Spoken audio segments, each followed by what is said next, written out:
I was taking apart an old house, probably built in the 1880s in a mining town west of Boulder in Colorado. Was pulling down the ceiling boards in the living room and they just dropped out of the ceiling. All of a sudden they were like right there.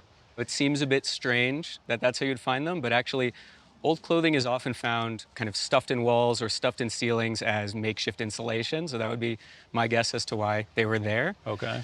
So what we have here is a pair of jeans that I would date from between 1890 and 1910.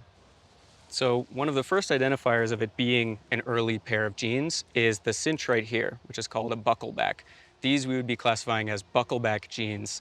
So bucklebacks went away in about the 1940s as the belt became more ubiquitous, but it allowed for waist adjustability, which was key because jeans were often worn by multiple different people working at the same place. So as someone would clock in for a shift, they might throw these on. So that allowed them to need to own fewer pairs.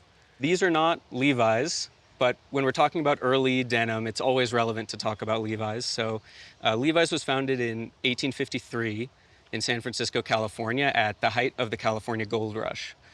In 1873, Levi's patented riveted clothing, which ostensibly was the patent for denim and for blue jeans.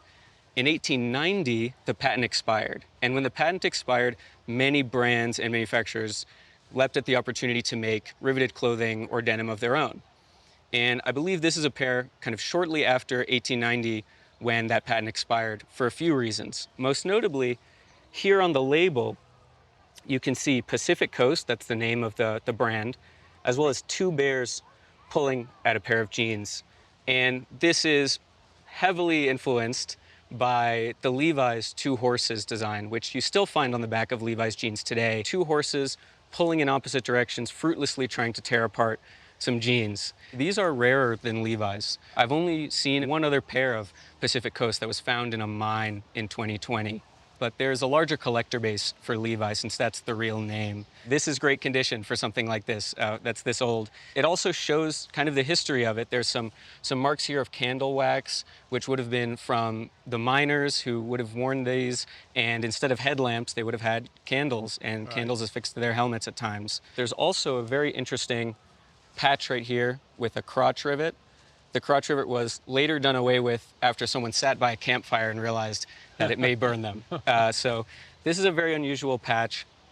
I would say conservatively at auction, these would be worth $15,000 to $20,000. Wow. That's incredible. If these were Levi's that were also bucklebacks and from this era, I'd say it would be something closer to the 40 or 50,000 range. Okay.